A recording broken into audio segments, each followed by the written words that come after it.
Direct online starting है, ठीक है। यानी कि डायरेक्टली आप क्या कर रहे हो, सिस्टम को 3 फेज सप्लाई में दे रहे हो। सिंस 3 फेज इंडक्शन मोटर हमारे पास लगी हुई है, तो 3 फेज सप्लाई आपने डायरेक्टली इम्प्लांट करी है। बट लेकिन क्या होता है, ये भी एक कॉन्ट्रैक्टर की हेल्प से जाती है, यानी कि किसी भी चीज़ को कनेक्ट और डिस्कनेक्ट करने का काम होता है कॉन्ट्रैक्टर का। तो कॉन्ट्रैक्टर वर्क करता है बेसिकली कंडीशन को टेस्टिफाई करने के लिए, जिससे ये पता लगाया जा सके कि whether the machine is undergoing under overload condition और नो लोड या नो फेस कंडीशन, ठीक है। तो अगर बेसिक डायग्राम हम ध्यान से देखें तो क्या है, डायरेक्टली 3 फेज सप्लाई है। 3 फेज सप्लाई, ठीक है। 3 फेज सप्लाई को आपने with the help of contractors,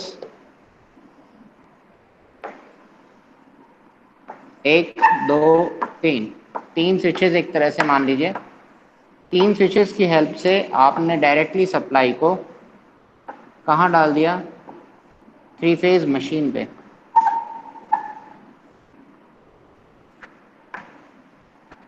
ठीक है। 3 फेज इंडक्शन मशीन, ठीक है। तो हमने क्या किया, 3 फेज इंडक्शन मशीन पे 3 फेज सप्लाई प्रोवाइड कर दी, ठीक है। अब ये बेसिकली ऑपरेशन कॉन्ट्रैक्टर का होता है। तो कॉन्ट्रैक्टर, ये है 4 point contractor,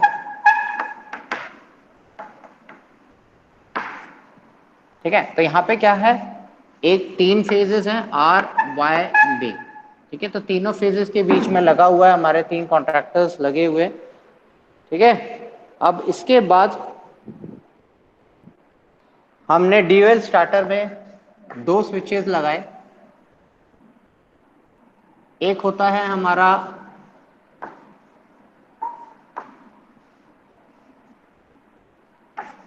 normally closed switch, ठीक है, जिसे हम कहते हैं ऑफ, ठीक है, ऑफ स्विच, जो ऑफ करने के लिए काम आता है, ठीक है। इसके बाद एक होता है हमारे पास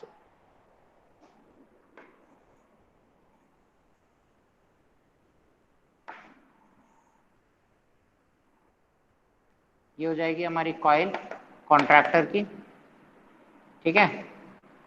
एंड इसका एक पॉइंट कनेक्टेड होता है इससे, एक पॉइंट कनेक्टेड होता है हमारा डायरेक्टली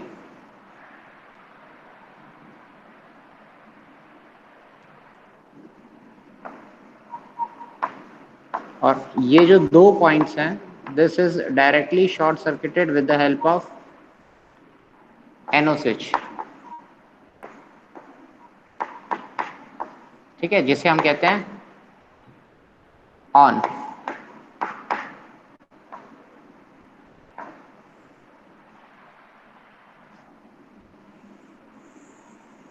कुछ इस टाइप का सर्किट डायग्राम हमारे पास होता है ऑफ ड्यूअल स्टार्टर,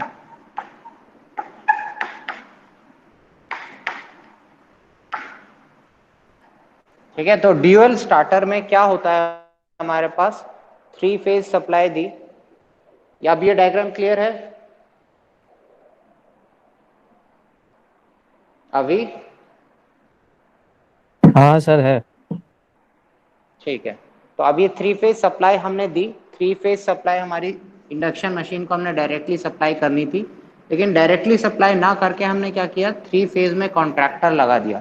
कॉन्ट्रैक्टर लगाने का रीजन क्या है, ताकि हम ड्यूअल स्टार्टर में एक्चुअली होता क्या है, this is the part of dual starter.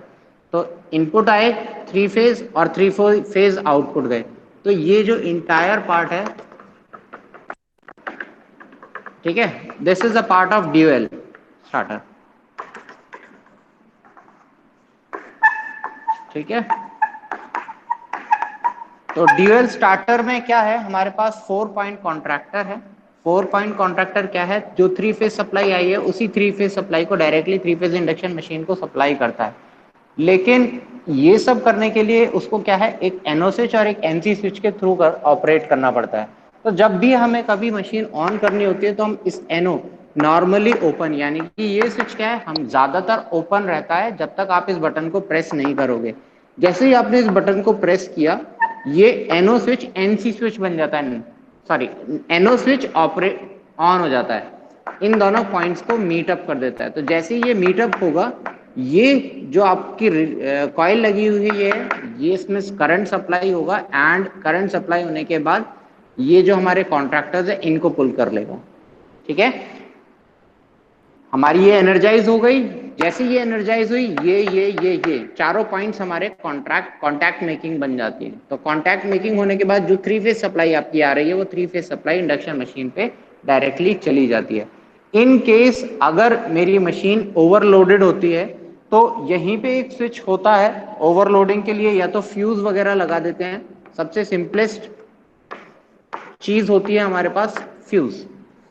या तो ये फ्यूज क्या हो जाएगा, जल जाएगा, जलते ही हमारी ये सर्किट ओपन हो जाएगी, ये कॉइल डी एनर्जाइज हो जाएगी, एंड ये अपने कॉन्ट्रैक्टर्स अपने नॉर्मल पोजीशन पे चले जाएंगे, यानी ऑफ पोजीशन पे मेरी मशीन हो गई ऑफ। ठीक है, ड्यूरिंग ओवरलोडिंग कंडीशन। तो इस तरीके से प्रोटेक्शन होता है। लेकिन आज की डेट में फ्यूजेस की जगह हम कुछ और चीजें भी यूज कर रहे हैं, थर्मल रिलेज का भी यूज कर रहे हैं हम।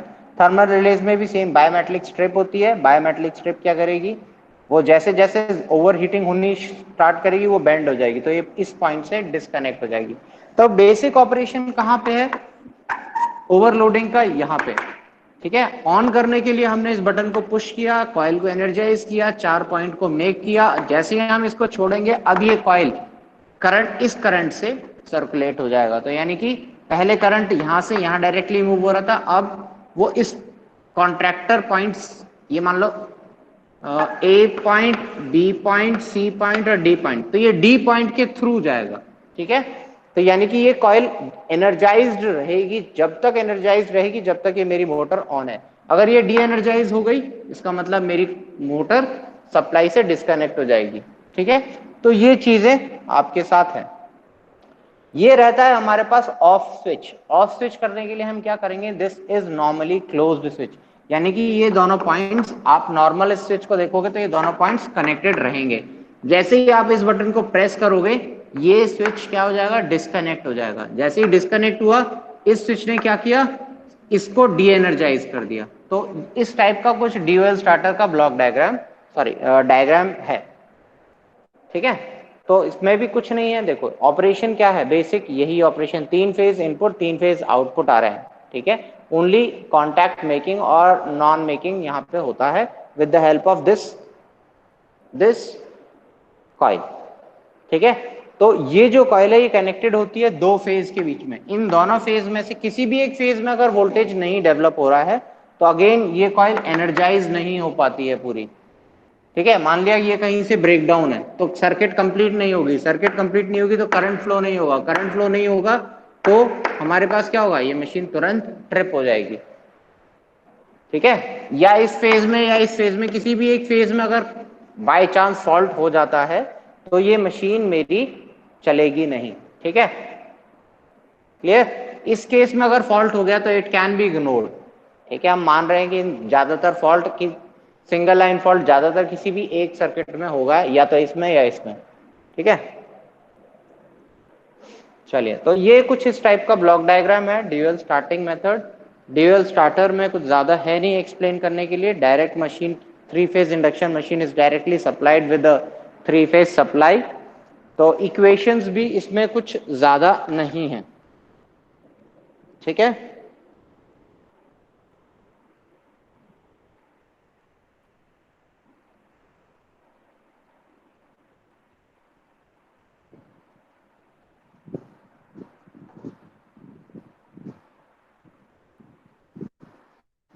तो इसमें अगर टॉर्क इक्वेशन भी अगर आप देखो, स्टार्टिंग की टॉर्क इक्वेशन के बीच में रिलेशनशिप और फुल लोड की इक्वेशन के बीच में रिलेशनशिप हम निकाल चुके हैं। That is equal to twice of S F L upon 1 plus S F L square. वो एक रिलेशनशिप है जो आप पहले से जानते हो।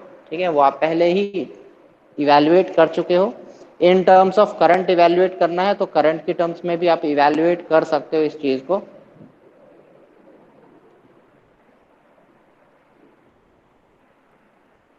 करंट के टर्म्स में अगर आपको इवैल्यूएट करना है तो टॉर्क की basic equation electromagnetic torque was equal to 1 upon omega S into I square R, ठीक है, I2 स्क्वायर R2 इक्विवेलेंट, ऐसे ही कुछ था। इस इक्वेशन का ही यूज किया जाता है, ठीक है। ड्यूरिंग स्टार्टिंग, अगर हम स्टार्टिंग की बात करेंगे तो T start is equal to 1 upon omega S into S becomes 1 I2 square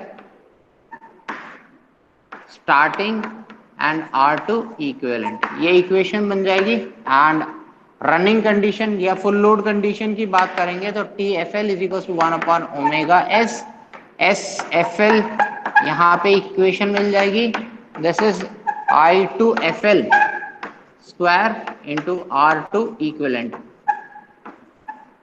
ठीक है। तो आर अगर दोनों को रेशियो लेते हैं, इससे ये कैंसिल हो जाएगा, ओमेगा एस से ओमेगा एस कैंसिल हो जाएगा, इक्वेशन आपको मिल जाएगी T starting upon T F L is equal to I2 starting square upon S F L I2 F L square, ये इक्वेशन है।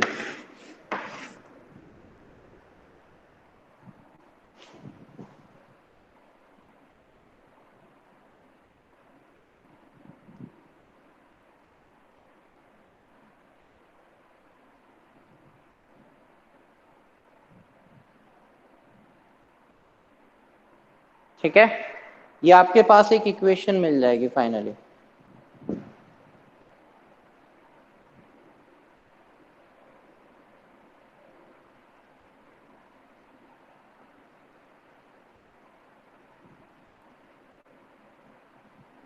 इसमें किसी को कोई डाउट है?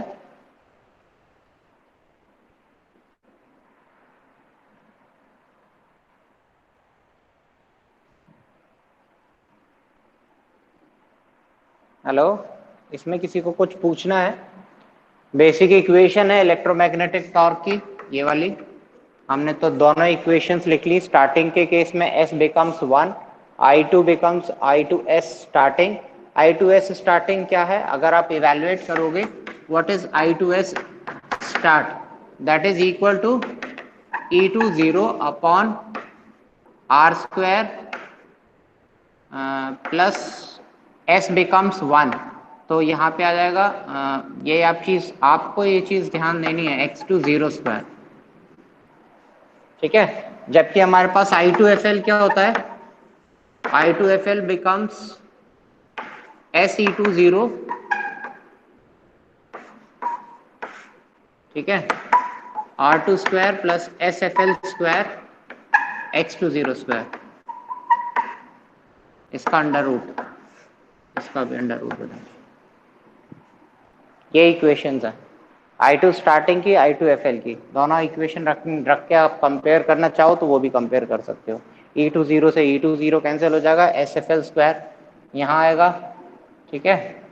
तो कुछ रिलेशनशिप्स आप ड्राइव करना चाहो तो वहां से कर सकते हो। एस एम की टर्म्स में ड्राइव करना चाहो तो एस एम की टर्म्स में भी ड्राइव कर सकते हो।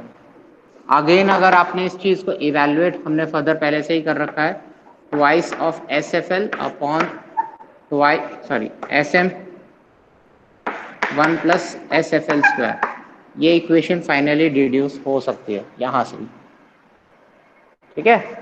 तो ये इस टर्म्स में भी दी जा सकती है, ये इक्वेशन या इक्वेशन, इन दोनों में से कोई इक्वेशन का आप यूज करोगे अगर न्यूमेरिकल्स आपको सॉल्व करने होते हैं तो, ठीक है।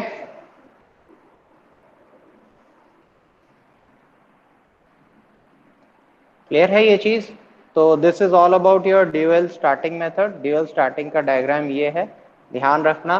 Three phase supply via contractors, 4 point contractor की हेल्प से डायरेक्टली 3 फेजेस तो चले गए मशीन में, एक फेज पे हम कॉइल लगा देते हैं जो एनर्जाइजिंग इसकी कंट्रोल करती है चारों पॉइंट्स की, ठीक है। NO switch, NC switch and a fuse, ठीक है। ऑन ऑफ करने के लिए यहाँ से ऑन करोगे, यहाँ से ऑफ करोगे, machine on machine off. Nothing to explain more. किसी को कुछ डाउट है तो पूछ ले, इक्वेशंस में कोई डाउट है तो पूछ ले। ठीक है, यहीं से हमने फर्दर इक्वेशन को डिड्यूस भी किया था। 1 अपॉन मतलब torque equivalent is equal to 1 upon omega S into S E two zero square upon, हमने यहाँ से इवेल्युएट कर रखा है, plus S square X two zero square. ये इक्वेशन हम डिड्यूस कर चुके हैं आर टू इक्विवेलेंट, ठीक है, which is a part of unit 3। Torque equation जो हमने ड्राइव करी थी वो यूनिट 3 का पार्ट थी, and equation of electromagnetic equation आपने ये ड्राइव करी थी।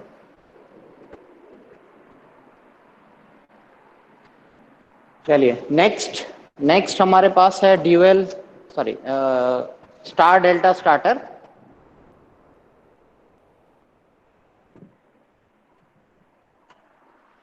तो स्टार डेल्टा स्टार्टर की हम बात करेंगे।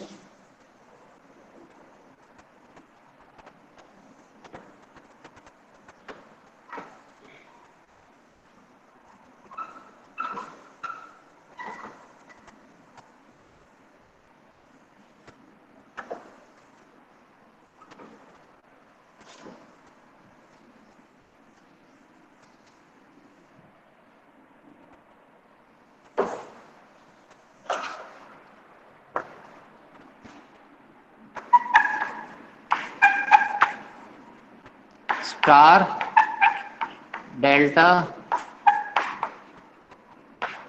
स्टार्टर, ठीक है। सबसे पहले तो ये अप्लाई होता है only and only in delta Motors, ठीक है। तो जो मीडियम रेंज मोटर्स होती हैं, जो 5 से 10 या 15 तक, 10 स्पेसिफिकली 10 समझ लो कि 5 से 10 हॉर्स पावर की जो मोटर्स होती हैं, 5 to 10 हॉर्स पावर मोटर्स, वो नॉर्मली स्टार डेल्टा स्टार्टर्स का यूज करती हैं, ठीक है। उनको स्टार डेल्टा स्टार्टर से स्टार्ट किया जाता है, ठीक है। तो स्टार डेल्टा स्टार्टर्स क्या करते हैं वो चीजें मैं आप थोड़ा सा डिटेल में बताता हूं आप लोगों को। नॉर्मली डेल्टा मोटर्स हैं, ठीक है। जब 3 फेज में कोई भी मशीन कनेक्टेड है तो उसका एक स्पेसिफिक रेजिस्टेंस और इम्पीडेंस होगा, ठीक है, पर फेज का, ठीक है। तो जब same impedance value is being connected across a different voltage, तो क्या होगा, करंट ड्रॉन इज डिफरेंट, ठीक है। तो इसका बेसिक प्रिंसिपल वही लाई करता है कि जो हमारी डेल्टा है वाइंडिंग,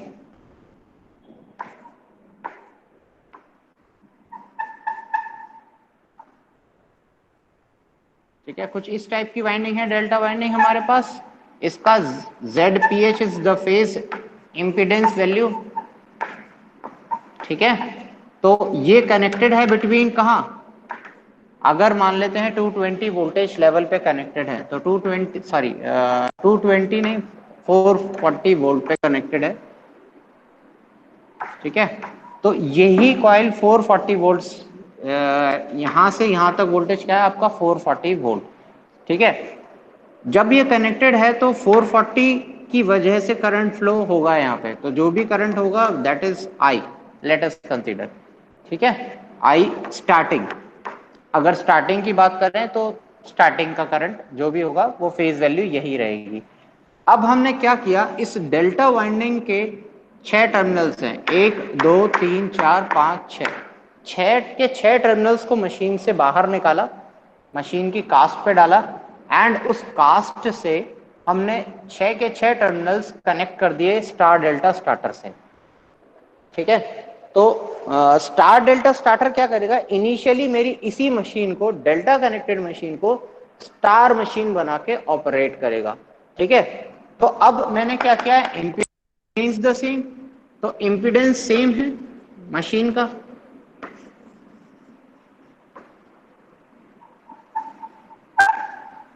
तो यहाँ पे इम्पीडेंस है ZPH, यहाँ पे इम्पीडेंस है ZPH, यहाँ पे इम्पीडेंस है ZPH, ठीक है। वोल्टेज हमारा वही है जो यहाँ पे सप्लाई हो रहा था, VL इज सेम, यहाँ पे भी VL अगर 400 था तो यहाँ पे भी हमारा वोल्टेज क्या है, दैट इज 400 इटसेल्फ। ठीक है, अगर हम केवल और केवल एक फेज की यहाँ की बात करें तो यहाँ पे क्या हो जाएगा, 400 या 440 बाय रूट 3। ठीक है, तो यहाँ पे जो करंट होगा, ठीक है, वो पहले कितना जा रहा था, 400 की वजह से करंट ट्रेवल कर रहा था, 440 वोल्ट की वजह से करंट हो रहा था, लेकिन अब वो करंट क्या हो जाएगा, 440 बाय रूट 3 की वजह से होगा। ठीक है, which will be 1/3 of this value. क्यों, क्योंकि ZPH 440 के अकॉर्डिंग डिजाइन किया गया था। यहाँ पे 440 बाय रूट 3 के अकॉर्डिंग जो करंट मिलेगा वो उसके अकॉर्डिंग नहीं होगा, क्योंकि ये impedance value is the same in this case as well as in this case. तो जो करंट वैल्यू मिलेगा वो करंट वैल्यू मुझे इसका ratio divided by this ratio मिलेगा। तो यानी कि 440 बाय रूट 3 बाय ZPH। ठीक है, क्लियर।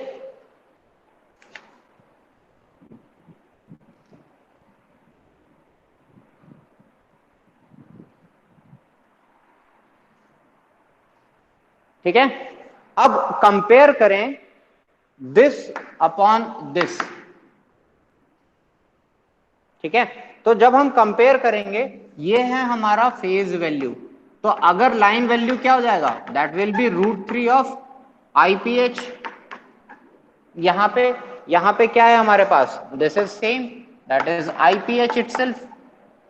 तो रेशियो ऑफ फेज करंट, ध्यान से देखना, IL of delta during starting is equal to root 3 of IPH which is equal to root 3 times IPH क्या है, that is 440 divided by ZPH। अब यहां पे निकालते हैं, in this case IL line current during star connection starting is equal to कितना हो जाएगा, IPH इटसेल्फ, IPH ही है। इसका मतलब क्या हो जाएगा, this value is equal to 440 by root 3 divided by ZPH। तो अगर हम इन दोनों का रेशियो इवेल्युएट करें तो ILY स्टार में starting upon IL delta starting, ठीक है, दिस क्या है, this ratio upon this ratio, तो क्या मिल जाएगा हमारे पास, 440 divided by root 3 into ZPH multiplied by root 3 into 440 divided by ZPH। ZPH से ZPH कैंसिल, 440 से 440 कैंसिल, इज इक्वल टू 1/3। तो हमने ये चीज नोट किया, line current during starting with the same winding.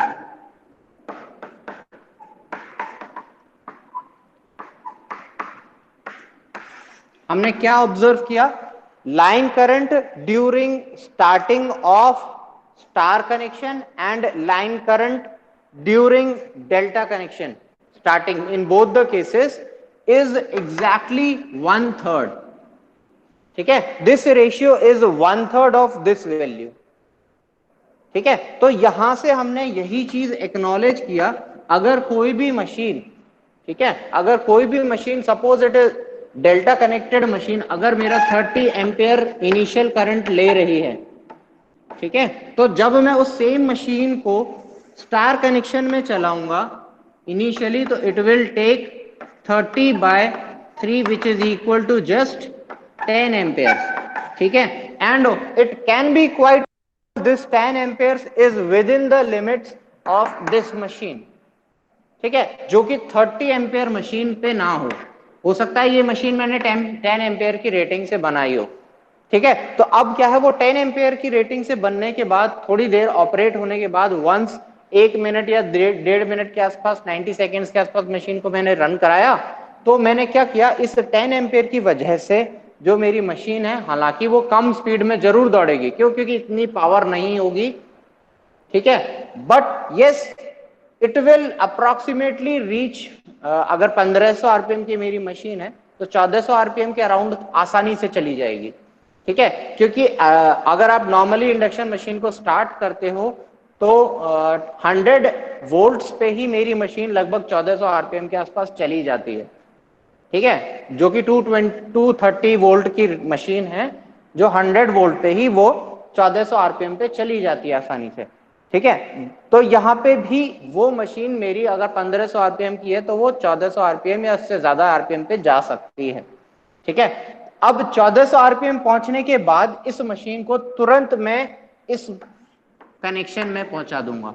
तो ये लॉजिक है मेरा स्टार्टिंग को स्टार डेल्टा स्टार्टर यूज करने का, ठीक है। तो इससे हुआ क्या, मुझे करंट रेटिंग भी कम मिली, मेरा लोड भी बच गया, और मेरा क्या कहते हैं, इसमें ज्यादा कॉस्ट भी नहीं लगी, ठीक है। Rather than going for 3 phase auto transformer starting, 3 auto transformers लेने पड़ते, वन ऑन टॉप रखना पड़ता, उस रेटिंग का लगाना पड़ता, वो चीजें क्या है, कॉस्टली बन जाती। यहां पे क्या है, with the help of 3 contractors, ठीक है, 3 कॉन्ट्रैक्टर लिए, 3 कॉन्ट्रैक्टर को मैंने ड्राइव किया, पहले उसको स्टार्ट में कनेक्शन करवाया वाइंडिंग को, देन उसको डेल्टा में कनेक्शन करवाया, ठीक है, 2 पॉइंट कॉन्ट्रैक्टर्स ले लिए मैंने।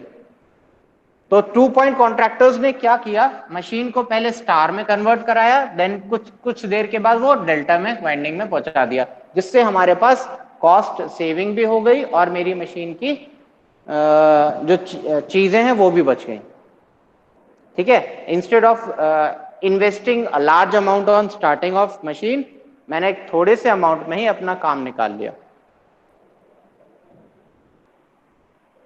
क्लियर है बेटा, ये चीज क्लियर हुई थोड़ी सी?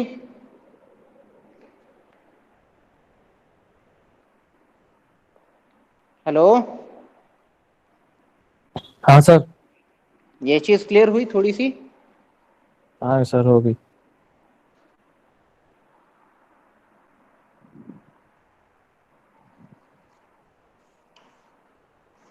अब फिर से नेटवर्क खराब है क्या?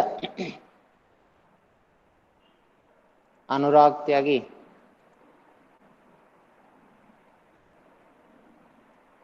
नेटवर्क इशू आ रहा है मेरे यहाँ पे भाई, और किसी के भी यहाँ पे है? तो आई वुड पर्सनली सजेस्ट आप वीडियो रिकॉर्डिंग्स जो हैं वो भी व्यू कर सकते हो इनकी। मैं वीडियोस आपके साथ कल मैं इसकी वीडियो रिकॉर्डिंग शेयर कर दूंगा आप लोगों के साथ। यस सर, यहाँ पे इशू आ रहे हैं सर, अभी मैंने दूसरे से कनेक्ट किया है।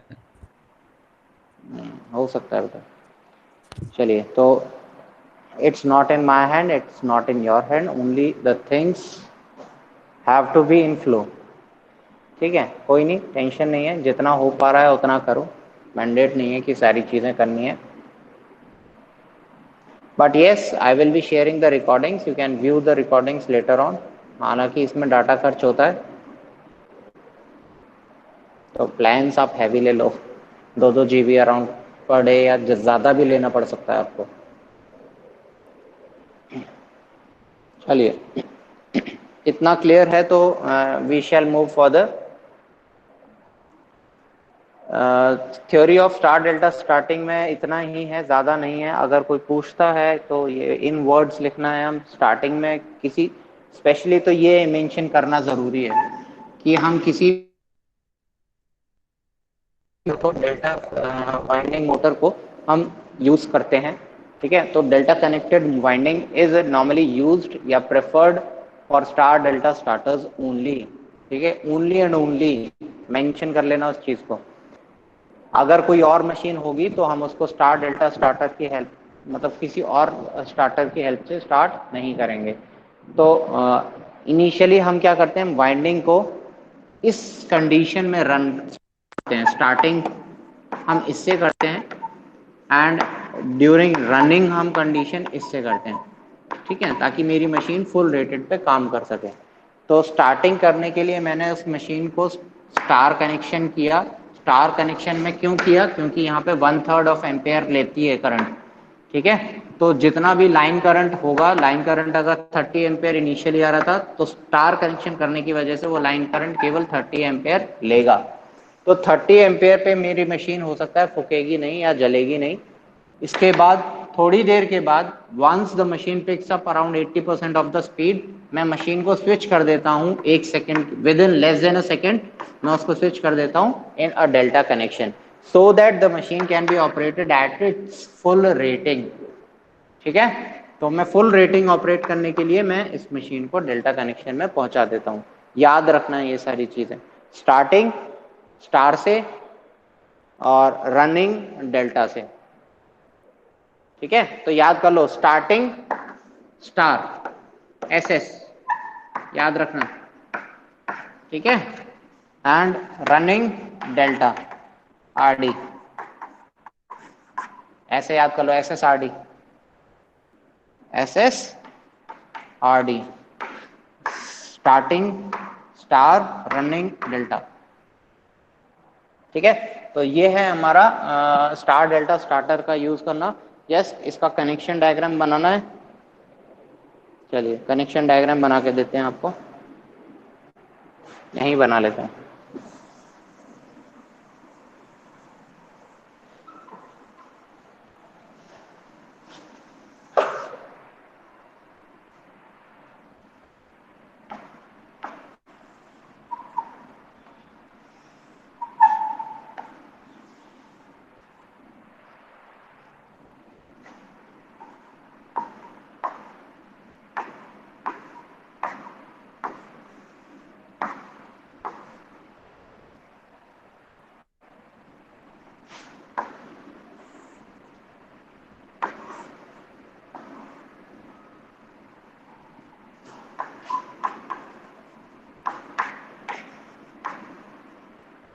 ये कॉन्ट्रैक्टर 2 पॉइंट कॉन्ट्रैक्टर्स होते हैं। ठीक है, एक तरह से समझ लो।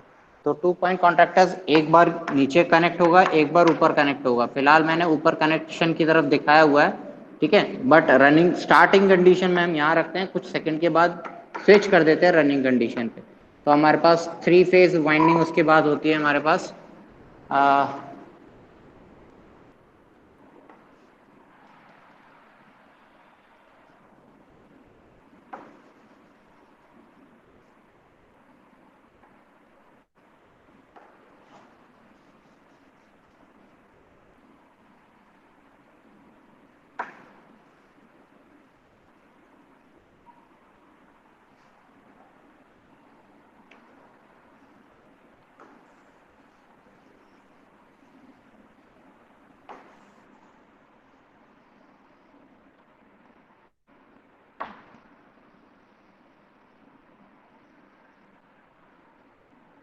ठीक है, इसके बाद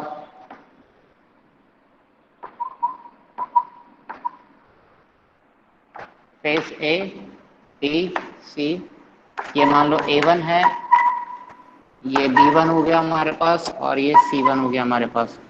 तो A1 is connected with such that ये B1 है, ये B2 पॉइंट है, तो हम इससे कनेक्ट करेंगे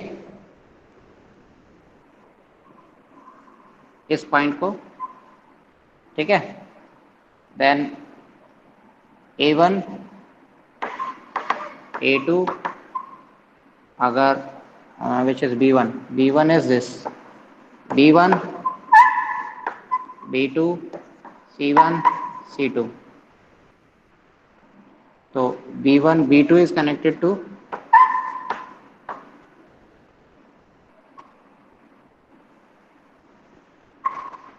C1 and this is connected to, ठीक है, ये पॉइंट होते हैं। इस तरीके से हम कनेक्ट कर देते हैं एक ही ओरिएंटेशन में ले लेते हैं। ठीक है, A1 is connected to during running condition B1 is connected to इधर पे C1 is connected to A1। इस तरीके से डेल्टा कनेक्टेड वाइंडिंग हो गई। ठीक है, अभी फिलहाल रनिंग कंडीशन पे। एंड जब ये कॉन्ट्रैक्टर्स नीचे होते हैं A1 हो जाएगा, B1 हो जाएगा, C1 हो जाएगा, directly connect and these are short circuited. तो जो कनेक्शन डायग्राम कुछ बनेगा वाइंडिंग का,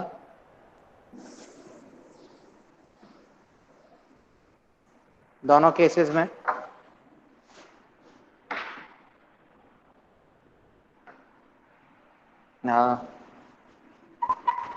this is A1, A2, B1, B2। मैंने हालांकि दिखाया हुआ है but these are 120 degree apart, ठीक है। इस तरीके से हमारा न्यूट्रल पॉइंट N से कनेक्टेड हो जाता है A1, A2 एंड B1। ये तो हो गया हमारे पास, this is starting condition. Running condition में हमारे पास क्या है, A1 is connected with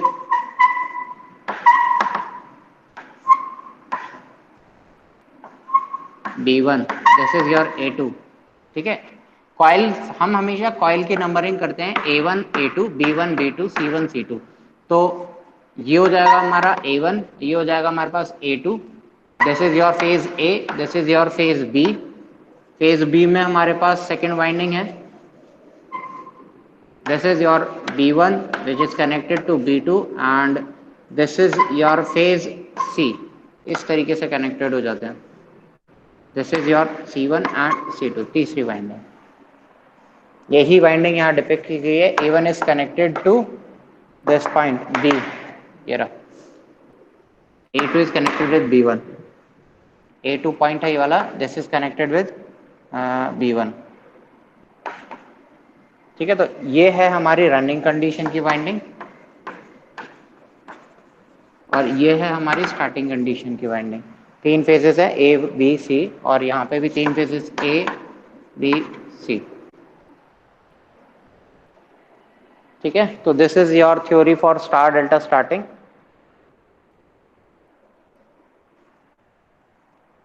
अब जो तीसरी टाइप की स्टार्टिंग है हमारे पास, that is your that is your auto transformer starting. यानी कि with the help of an auto transformer, ये कहाँ पे ऑप्ट की जाती है, ये वहां पे ऑप्ट की जाती है जहां पे हमें कॉस्ट मैटर नहीं करता, ठीक है। वेरी हैवी कैपेसिटी मोटर्स क्या है, मोमेंट ऑफ इनर्शिया इतना ज्यादा होता है कि वो 50 हर्ट्ज पे ऑपरेट ही नहीं कर पाएंगी। तो उन्हें क्या करना पड़ेगा, या तो उनको कम फ्रीक्वेंसी पे ऑपरेट कराया जाए या धीरे धीरे धीरे धीरे कम वोल्टेज पे ऑपरेट कराया जाए, ठीक है। तो फ्रीक्वेंसी तो हम चेंज नहीं कर सकते पावर सिस्टम की, तो हमने क्या किया, we have reduced my voltage levels. तो हमने वोल्टेज लेवल को रिड्यूस करके लो वोल्टेज पे हमने एप्लीकेशन या मशीन को स्टार्ट किया, ठीक है। धीरे धीरे धीरे धीरे धीरे धीरे मोमेंटम स्टार्ट किया। तो हम क्या है इसमें ऑटो ट्रांसफार्मर डिजाइन करते हैं। ऑटो ट्रांसफार्मर में a large number of tappings are provided and एक एक टैपिंग धीरे धीरे बढ़ाते चले जाते हैं, जिससे हमारा यूनिफॉर्म वोल्टेज इंक्रीमेंट मिलता रहता है एंड मशीन धीरे धीरे धीरे स्टार्ट होती रहती है, ठीक है। तो what is the difference between auto transformer starting and star delta starting. यहाँ पे तो क्या है, केवल दो ही सेगमेंट है, या तो 1/3 करंट, लाइन करंट पे मशीन ऑपरेट करेगी या फिर सिंपली फुल रेटेड करंट पे मशीन ऑपरेट करेगी। बट ऑटो ट्रांसफार्मर स्टार्टिंग में क्या है, you have a large number of variations in current. क्यों, क्योंकि you have large number of tappings, तो हमें बहुत ज्यादा चेंजेस मिल जाते हैं। लेकिन yes, we have to finally achieve maximum EMF, ठीक है। तो वो कब मिलेगी, जब हम मैक्सिमम वोल्टेज या रेटेड वोल्टेज हम मशीन को सप्लाई करेंगे।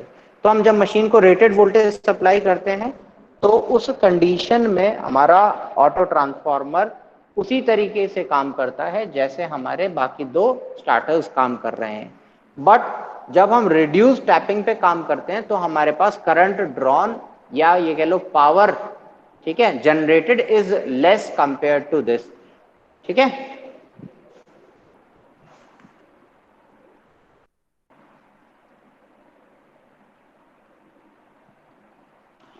अब अगर हम चीज ध्यान दें तो line current star delta starter में, स्टार कंडीशन में लाइन करंट जो यहाँ पे था हमारा, या कह लो फेज करंट जो हमारे पास था, दैट वाज IPH, ठीक है, which was equal to 440 by √3 into ZPH।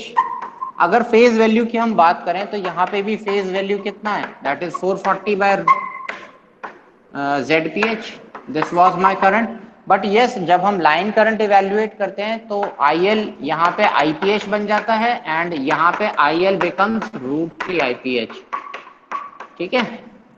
ये डिफरेंस था जिसकी वजह से हमारे पास थ्राइस द रेटिंग मिली थी इन दोनों के बीच में, ठीक है। बट यस, अगर हम फेज वैल्यूज की बात करें तो फेज वैल्यूज में देखो ज्यादा डिफरेंस नहीं है, 1/√3 का डिफरेंस है, ठीक है। सिमिलरली वो टैपिंग जहां पे ये करंट, इतना करंट ड्रॉन हो, दैट इज यानी टैपिंग मतलब हो गया K, किस करंट पे मिलेगी, दैट इज इक्वल टू 1/√3। तो 1/√3 अगर हम स्पेसिफिकली इवेल्युएट करें, √3 होता है 1.732, अगर 1/√3 इवेल्युएट करोगे दैट इज 0.57, 57.8% कुछ आएगी, ठीक है। तो 578, तो यहां से आप इवेल्युएट कर सकते हो 57.8% टैपिंग पे, ठीक है। 57.8% टैपिंग पे मशीन की जब हम सॉरी ऑटो ट्रांसफार्मर की जब 57.8% टैपिंग पे होंगे तो ये उतना ही करंट लेगा जितना हमारा स्टार डेल्टा कंडीशन में मशीन करंट ले रही थी, ठीक है। तो बस ये चीज आपके एक्नॉलेजमेंट में होना चाहिए। तो ये आया कहां से, ये आया है सिंपली यहां से, फेज वाइंडिंग या फेज वैल्यू ऑफ करंट की वजह से।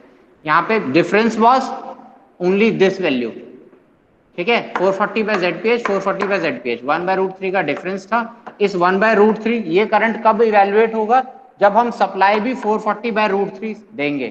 एंड 440/√3 का मतलब क्या है, 440 is my full rated value and 1/√3 की टैपिंग पे हम होंगे। तो 1/√3 का मतलब है 57.8% टैपिंग। तो जनरली ये क्वेश्चन पूछा जाता है। Moreover it is one time और 2 times asked in GATE exams also, जब सिंगल क्वेश्चन आता है। और क्या कहते हैं, PSUs में ये क्वेश्चन बहुत आता है कि at what percentage of tapping the auto transformer starter exactly behaves like star delta starter. तो कितना है परसेंटेज ऑफ टैपिंग, वहां 3-4 मेंशन होंगे, उसमें से केवल आपको 57.8% देखना है, ठीक है, विच इज इक्वल टू 1/√3। तो हम जब भी कंडीशन करते हैं, जैसे कि आपने स्कॉट कनेक्शन पढ़ा था, स्कॉट कनेक्शन में भी क्या था, 1/√3 आता था, that was equal to 57.8% tapping, यानी कि जो पावर हमने रिड्यूस करी थी, ठीक है। इनिशियली अगर 100 वॉट पे मेरा अगर मशीन ऑपरेट हो रही थी या ट्रांसफार्मर्स ऑपरेट हो रहे थे, तो 2 फेज सप्लाई में 3 फेज कितनी पावर सप्लाई होगी, दैट वाज 57.8%। वो भी 1/√3 की वजह से आया था। तो वो भी यही चीज है, एक तरह से यहीं का डिडक्शन है, am I right? यहीं का डिडक्शन है वहां भी, जैसे वो इवेल्युएशन हुआ था ये वैसे ही ये इवेल्युएट होता है, ठीक है। किसी को कोई प्रॉब्लम है इन दिस रिगार्ड? तो ऑटो ट्रांसफार्मर स्टार्टिंग में और क्या कहते हैं, जो हमारा 3 फेज ऑटो ट्रांसफार्मर स्टार्टिंग है, ज्यादा डिफरेंस नहीं है, ठीक है। क्यों? क्योंकि हम मशीन की टैपिंग्स चेंजेस करते रहते हैं। तो ऑटो ट्रांसफार्मर में बस स्टार और डेल्टा का ध्यान देना है, और ऑटो ट्रांसफार्मर में धीरे धीरे टैपिंग बढ़ानी है आपको। तो टैपिंग की जगह पे instead of this entire thing, यहाँ पे आपके पास 3 कॉइल आ जाएंगी जहां से आपके 3 आउटपुट निकल आएंगे। तो समवट लाइक, एंड यस, उस मशीन से आप चाहे कोई भी मशीन हो, वो कोई भी मशीन स्टार्ट कर सकते हो, ठीक है, चाहे स्टार मशीन हो चाहे डेल्टा मशीन हो, any kind of machine can be started using auto transformer starting. इस तरीके से हमारे पास एक तरह से 3 कॉइल हो गई, एंड ये मशीन का कोर मान लेते हैं। मैं स्टार आपके सामने बना रहा हूं, yes, but yes you can make any of the things. तो एक फेज हमारा एक वाइंडिंग से चले जाता है, दूसरा फेज हमारा दूसरी वाइंडिंग से, एंड तीसरा फेज हमारा तीसरी वाइंडिंग से। इस तरीके से तीनों कनेक्शंस मैच अप हो जाते हैं। ये 0% टैपिंग, ये 100% tapping.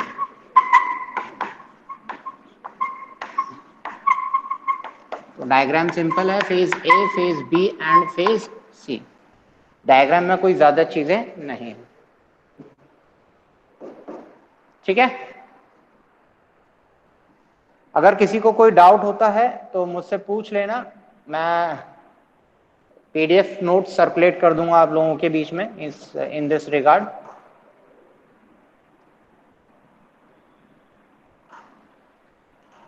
Any problem so far, discuss with me.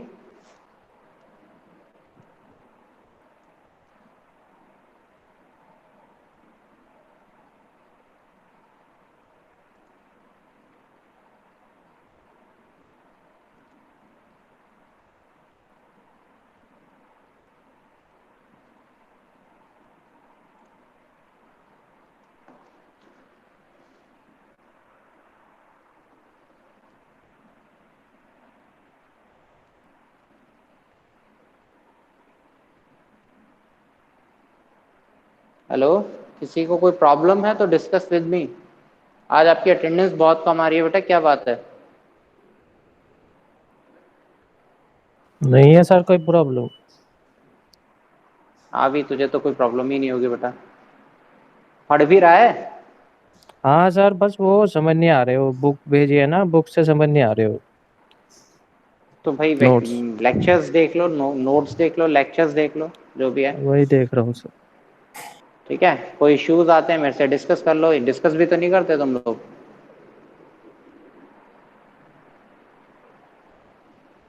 चलिए, all you can leave now. Saurabh बैठा है।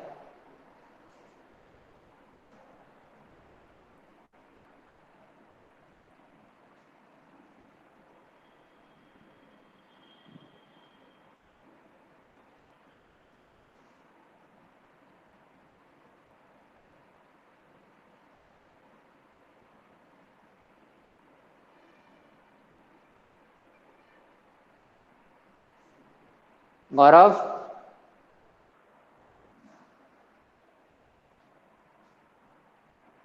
गौरव लीव द क्लास, ठीक है।